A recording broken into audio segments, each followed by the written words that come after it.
Hey everybody, welcome to another episode of the LitRPG podcast. I'm Ramon Mejia. I'm here to bring you the latest LitRPG news, reviews, and of course author interviews. And this week I have 5 new LitRPG reviews for you folks at home, including The Heroic Villain, which just came out as a late release into this week. We also have The Dukes and Ladders, a LitRPG Gamelit adventure, The Good Guys, book number 5. After that, it'll be Adapt, A Touch of Power, book number 2. Then it'll be Edge of the Abyss, Respawn Trials, book number 1.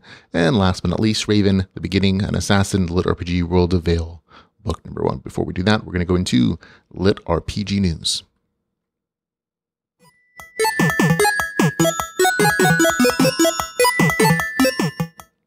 And in LitRPG news, we're going to begin with a quick reveal from James Hunter. He's currently off at a writer's retreat with Dakota Crowd, which I'm super jealous about. Apparently they're having cocoa and they're having marshmallows and they're talking, and I'm super jealous. But James is still thinking of us. He actually did a cover reveal for The Troll Nation, which is the 3rd book in the Rogue Dungeon series. So we at least get that. That's a genuinely a beautiful cover. I think it's very nice. And I'm really pretty. So there you go. In other LitRPG news, we have Shimmer Kuntz, who says that he's putting all of the Life Reset books on Kindle Unlimited to promote the release of a separate series, which will be coming out next month. So go enjoy these novels. Like, they're seriously, like, they're very entertaining, but they've never been on KU. But their sales have done like tremendously well, which speaks volumes about how much people have actually enjoyed this series and these novels. But now it's on KU. Hopefully a lot more people can enjoy this particular series. Like, it's quite top notch. In other LitRPG news, we also have Vasily Mingo, who was nice enough to make an announcement today that he apparently has made a deal with Cosmo Yap, who's the author of the game series, GAM3, the game series, to translate his novels into Russian. And Vasily is apparently more than willing to talk about sales after the first quarter of sales in Russia to let us know how it did. And he's hoping that Cosmo Yap will be the first popular American LitRPG writer in Russia. So good for both of you in making that particular deal. So congratulations. And last but not least, we have Andrea Parsnow, who's going to be a guest panelist at ProTCon Maine in June 2019. I guess the actual dates of the con are June 27th to the 30th. But if you're a fan of hers, or if you're a fan of LitRPG or audiobook narrating, you definitely go check out her panel. If you're in the area, or if you're going to be at the con anyways, go support a member of the LitRPG community. She's an amazing voice narrator, and she works really hard, and she's really nice. So go support Andrea if you're happening to be in the area. So there we go. On to stories that are out now. It includes Viridian Gate Online, Embers of Rebellion, a LitRPG adventure. Also, The Realm Between, a LitRPG guild. So it's a 3rd book in that particular series. And new audiobooks that are actually a lot more new audiobooks out now than there are ebooks this week. And that includes Somnia Online Dissonance, which is the 4th book in that series, narrated by the wonderful Andrea Parsnow. We also have Super Mage Rise to Omniscience, book number 1 out as an audiobook. Dungeon World is out as a audiobook. The Great Filter, a post-apocalyptic game novel, is out. Viridian Gate Online Doom Forward, which is the 6th book in the main Viridian Gate Online series. Also, Defenders of the Gallows Shift, book number 1. Now, we actually just reviewed this novel in the podcast last week, and I guess the other ducks in order because they already have an audiobook out, so good for you guys.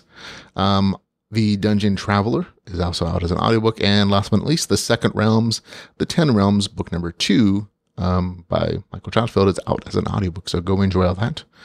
Next up, we're going to go into upcoming literature, where I just read off a bunch of stuff that's going to be out in the near future. So, and that includes Class A Threat Discardian, book number 1, out on April 22nd. That's right, we have quite a bit of time till the next novel we know that's on pre-order is going to be out. And then after that, it'll be on April the 25th, In Search of Volden's Galacticon, book number 2. Then it's going to be on April 26th, Into the Dragon's Den, Axe Druid, book number 2. After that, in May, on the 7th, it'll be The Azure Dragon, a heroic fantasy saga, The Atar Chronicles, book number 3. May the 14th is going to be Monster, LitRPG series, The Beetle. Then on the 18th of May, it'll be Guardians of the Round Table, book number 5. On May the 20th, Web of Worlds, Reality Benders, book number 4, so the latest in that series. Then on May the 21st, it'll be Scorphere, Alforum, book number 2. There are words in these titles that I'm not sure about it because this is a Russian translation. I'm not sure if They're real words, or at least in English.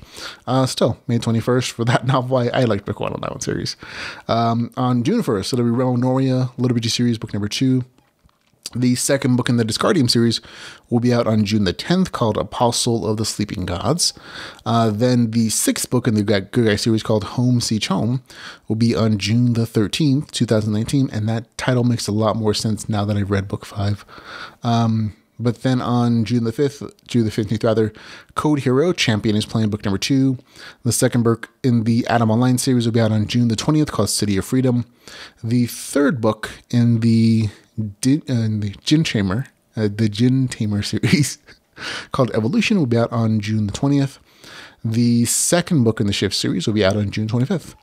And that's it for all the stuff that I know is coming out in the near future. On to new releases and reviews.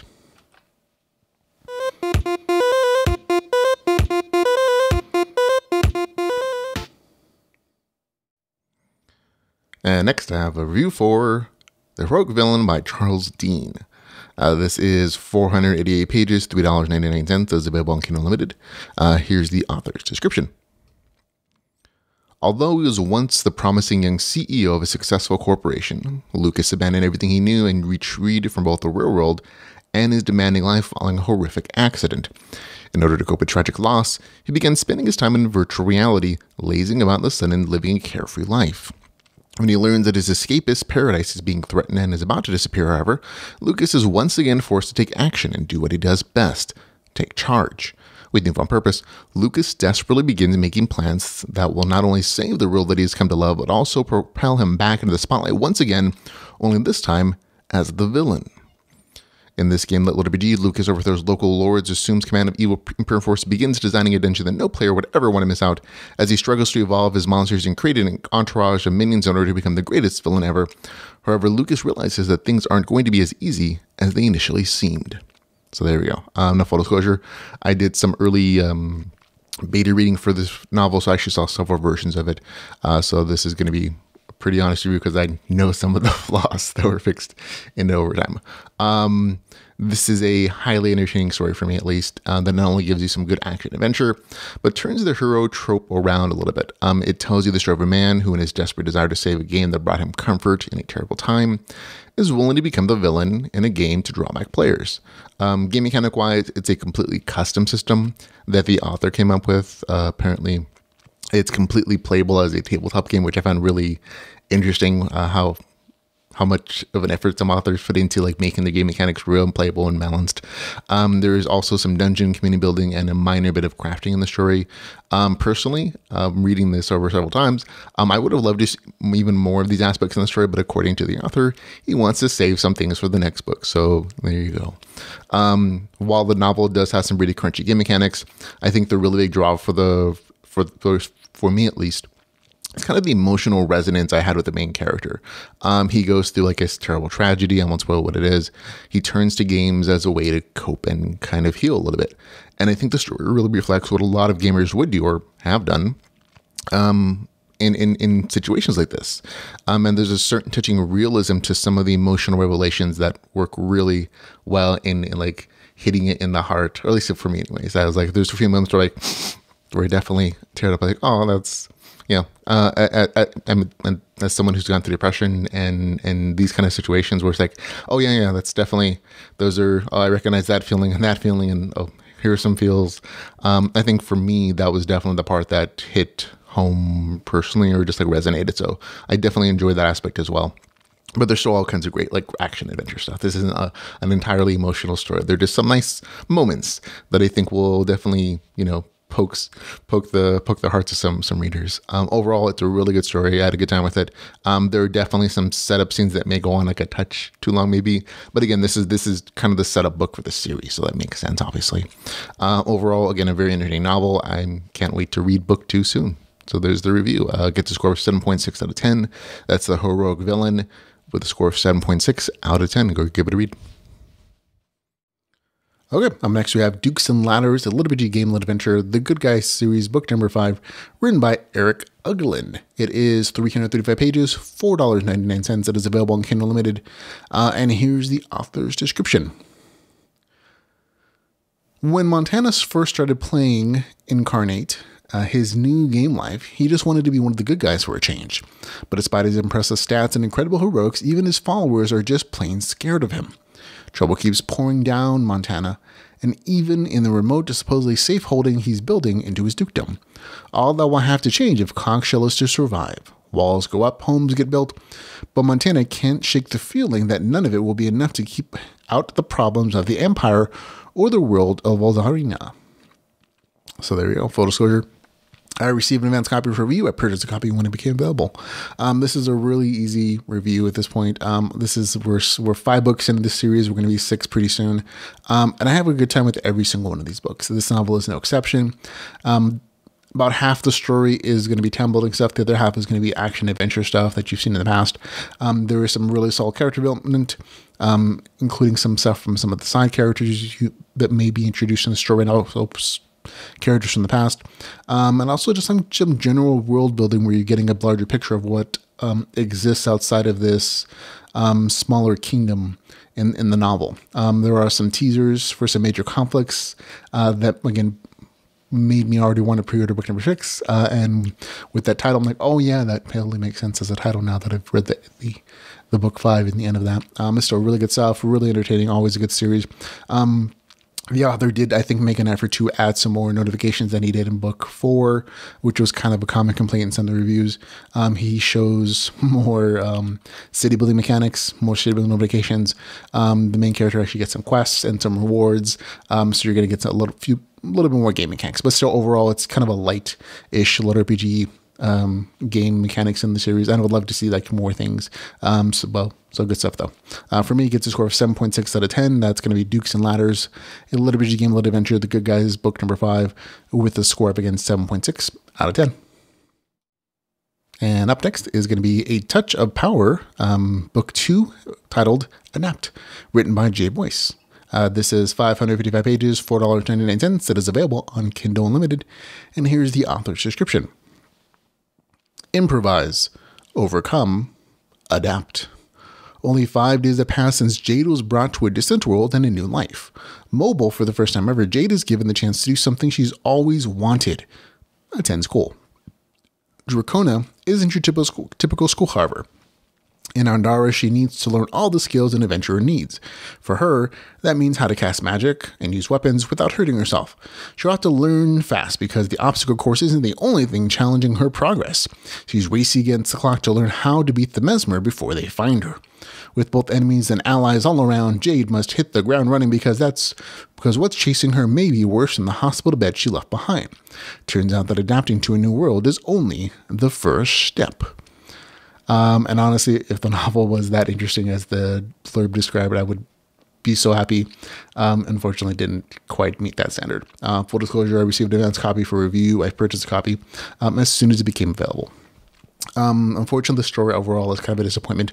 And I'm going to be specific about what I was disappointed by in a minute, but it was. The story overall is still very slice of life. It, however, has even less conflict than book 1. Instead, it kind of shifts to a magical academy story with the main character breezing through every class, being liked by everybody, and eventually expanding her magical powers. There are some minor social conflicts in the story, but everything kind of goes really super easily for the main character, and there were no real challenges for her. And that's kind of one of the things I was disappointed about. In book 1, the main character starts off in the world with little to nothing, basically. She has her power, she doesn't understand it, and she starts off super skinny with like lower stats than everybody, and over the course of that first novel, she becomes more and more powerful, and that's definitely that power curve that I enjoyed watching. Her using her intelligence, her personality, and definitely her siphon ability to kind of grow in power. And she still kind of does that here in this novel, but she starts off overpowered, and she just kind of becomes more so as the novel goes on. And in book 2, unfortunately, there just aren't any challenges for her. Like anything that she does in book 2 is just really automatically successful. And that to me is not as interesting as watching somebody, learn and grow and struggle.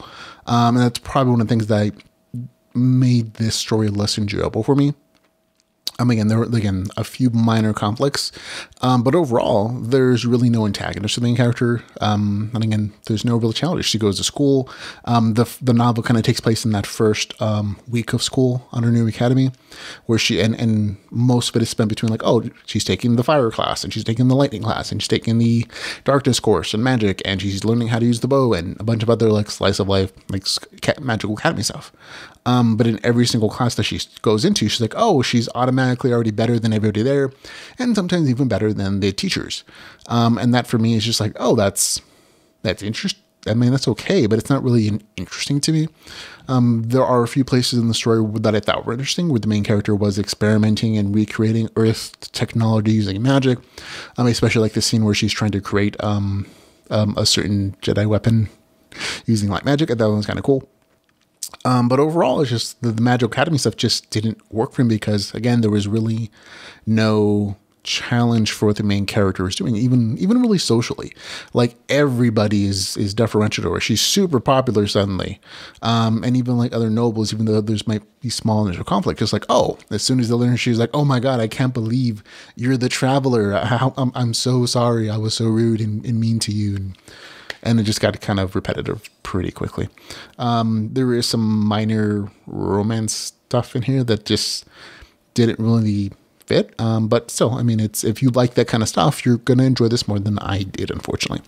There are a few action paragraphs in the novel. That's as much as there are, really, where the main character faces off against old enemies from the last book.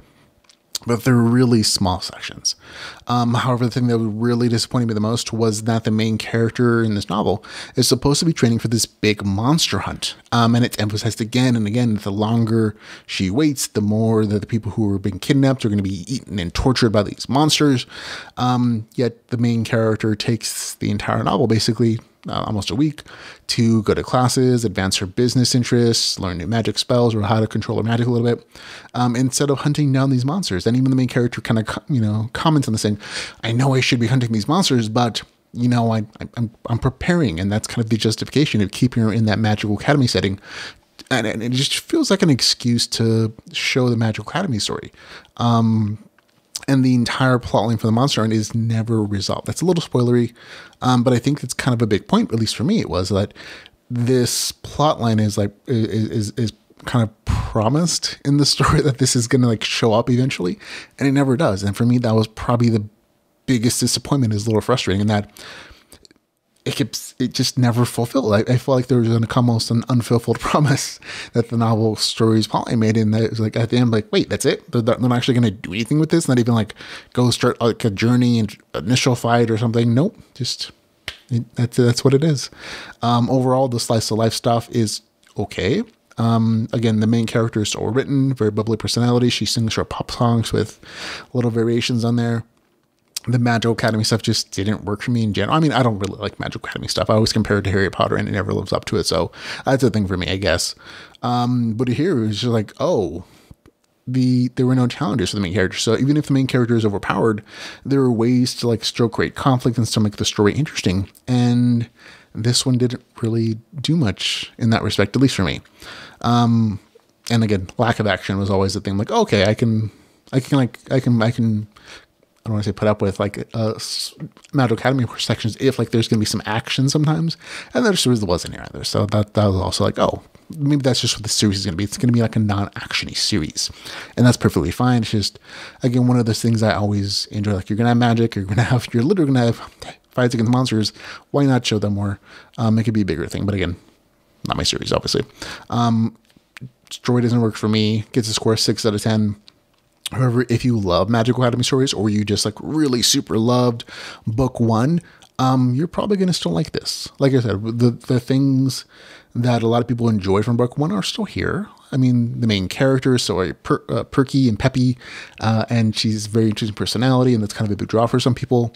However, I think I'm going to like go with some personality stuff. And that another reviewer I listened to recently, he was listening to the audiobook, and he said, oh, the main character is kind of like Mary Poppins. She's practically perfect in every way, and it gets a little annoying. And for some people, that aspect is still here too. So just be aware of that. For me, again, the novel didn't really work this time around. I'll still plan to read book 3. I really do. And I'm hoping it's, I'm thinking there's going to be more action there maybe because it's going to be that monster hunt. So maybe that's where the payoff comes in, but I'll have to wait and see. For now though, Adept, A Touch of Power, book number 2 gets a score of 6 out of 10. Doesn't work for me. Doesn't mean it's bad. Not even boring. Just didn't hit good for me. So there we go. And next, we have Edge of the Abyss Respawn Trials, book number 1, written by Andrei Livadny. This is 368 pages, $3.99 that is available on Kindle Unlimited, and here's the author's description. He'd thought that he'd always experienced everything that a normal life had to offer. He'd thought he could clearly see what his future holds, that his sudden phone call changed everything. The Edge of the Abyss was the first full-scale virtual reality where he was asked to complete a simple task, and which turned out to be far from heaven. He found himself in a terrifyingly realistic digital world whose rules he didn't know. Seemingly simple tasks suddenly required him to make moral choices, while refusing to do them could take him to places where the barrage of respawns could send one mad. So there we go. That's actually a really vague, now that I'm thinking about it, that's like a really vague description of the novel. And I mean, it's accurate. I don't think that it does a good job of describing the storyline at all. Full disclosure, I received an advance copy of a review. I purchased a copy when it became available. That seems to be a theme for the episode. But again, this is 368 pages, $2.09 available and unlimited. The main character, I'm going to give a shot at giving a novel description here. Let's tell a little bit of the story. The main character is just a guy trying to help out his nephew by taking over his virtual side job in an MMO called Edge of the Abyss. There are clear rules given to the main character. Don't accept quests, don't change the character, and don't level up past level 10. But things never go as planned, and the main character gets caught up in a series of personal quests that take him across the game world into places players have not ventured since the last cyber war. There, he will discover just how engaging VR can be, and how virtual conflicts can spill out into the real world. There we go. That's my attempt at a blurb. This novel is from the author of the Nero and the Phantom Service series. So if you like those novels already, you're probably going to like this one as well. It is a different bit of a departure from the sci-fi aspects of those stories. This one's more of a slice of life fantasy VR MMO LitRPG story. But it's still just as well written. It has this similar depth of game mechanics, depth of lore, and depth of world building in the story that those other stories have. So there's still the good writing that you would expect from the author. And I was personally surprised at just how well the real life storyline portion of the story was written. Then I remembered, it's Andrei Livadny. Of course, it's going to be good. And I stopped being surprised. Still, the game stuff is pretty much slice of life, with the clear introduction to the game mechanics by the main characters, like opening experiences. But there's still lots of action and adventure in the story, even though it is slice of life. The main character fails and learns all along the way, but through endurance and perseverance, he grows in power, which is always a good power curve in these kind of stories. There's not a set plot necessarily, but a well strung together chain quest series that remains interesting in the entire story. I really finished most of this novel in one sitting because it was just super engaging. And like the main character, I like the world building. And again, I was kind of surprised at how much of the real world was actually important to the story. Like the main character, the author, I should say, does a really good job in his series of like making real world stuff impactful to the game world, and vice versa, of course. And he definitely brings that to this novel as well. So for me, had a good time with it. Gets a score 7.7 out of 10. That's the Edge of the Abyss Respawn Trials, book number 1, with the score 7.7 out of 10. Had a good time. Okay, next is going to be Raven, The Beginning, an Assassin LitRPG World of Vale, book number 1, written by David Wadsworth. I had to write it down. It's not on the title. It is 186 pages, which is a little short for most LitRPG novels. It is $2.99, so a little higher. And it is available on Kindle Unlimited. And here's the author's description. What's the worst that can happen? Is what I thought to myself as I entered the world of Vale with a new experimental machine that the company created. I was originally excited to participate in their alpha test, and now, looking back, I was just a naive little girl that didn't know what it was like to truly suffer. Sarah was one of the world's best assassin players, but she wasn't prepared for getting stuck as a low-level player in a new game. Suddenly, she has to struggle just to survive against the monsters of the world while also keeping her secret from the authorities. What happens when the killing and the consequences are just too real? Okay, this is a kind of, again, on the short side of a series, short side of most LitRPG novels, and the story is just kind of okay. There are small math and game mechanic errors, so it's kind of littered throughout the novel, but you can probably look past those. But mostly the story is just like an XP and quest grind mixed with a kind of blandish stuck in the game element that isn't really developed well. I mean, I wouldn't say it's not developed really at all. Like, literally the main character finds out, this is a little spoiler, that she's stuck in the game. But then when she groups with the players, she never mentions it at all to them, even though they could probably get her unstuck. And that was always like a weird dissonance in my mind for this story, unfortunately. Still, as the story progresses, it actually gets better. It gets more interesting as the assassin stuff opens up. Main character gets like particularly themed quests, and they become more descriptive. They become more interesting, and they're not just like these, you know, kind of boringish grinding quests. And the storyline becomes a little more interesting, but overall the story never really hits good for me. It's like, just as the story is developing the main character's personality, it's developing like these interesting quest lines, it ends. And that's like, oh, that's the end of the story. There's no more pages left. So it didn't really hit the spot for me, unfortunately. So it gets a score of 6 out of 10. That's Raven, the beginning of Assassin LitRPG World of Veil, with the score of 6 out of 10, just because, like, again, just as it kind of got goodish, it stops. So I'm like, oh, I can't quite give it a good score because it didn't continue on that way. And the first half was generally like, oh, this is not as entertaining as I was hoping it would be. So there you go. And that's it for the show, ladies and gentlemen. Thank you very much for listening to me talk about LitRPG this week. Remember, you can follow us on Facebook, and Twitter, and YouTube, on Patreon. We also have the website at litrpgpodcast.com, where you can find all of our weekly recommendations, all our databases for great LitRPG stories, and all the reviews that I've done over the years. And of course, links for plenty of other places where you can find community members, authors, and readers talking together and communicating. And of course, if you enjoy the podcast and want to support us in any way, shape, or form, you can find out all the ways to do so at litrpgpodcast.com/support. But again, thank you for hanging out with me today, folks. And until we can hang out again, remember to go read some LitRPG. Goodbye, everybody.